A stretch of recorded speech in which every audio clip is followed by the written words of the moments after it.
Hello friends, আজ আমি তোমাদের বানিয়ে দেখাবো কাঁচা কলার কোপ্তাকারি। আমি 2টি কাঁচা কলা টুকরো করে কেটে সিদ্ধ করে নিয়েছি। এবার খোসাগুলো ছাড়িয়ে আলাদা বেটে রেখেছি। এরপর কলাগুলোর সাথে খোসা বাটা দিয়ে 3 চামচ বেসন, হলুদ গুঁড়ো, লঙ্কা গুঁড়ো, ধনে গুঁড়ো, জিরে গুঁড়ো, সামান্য গরম মশলা গুঁড়ো, পরিমাণ মতো নুন, আদা রসুন কাঁচা লঙ্কা একসাথে বাটা, সামান্য চিনি দিয়ে ভালো করে কিছুক্ষণ মেখে নিলাম।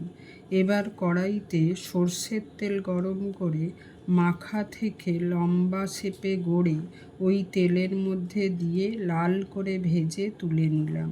এবার ওই তেলের মধ্যে তেজপাতা, শুকনো লঙ্কা, কালো জিরে ফোড়ন দিয়ে ডুমো করে কাটা আলু একটু ভাজা হলে ওর মধ্যে আদা রসুন কাঁচা লঙ্কা বাটা, টমেটো বাটা, হলুদ গুঁড়ো, লঙ্কা গুঁড়ো, সামান্য চিনি দিয়ে কষিয়ে জল ও পরিমাণ মতো নুন দিয়ে ঢাকা দিলাম।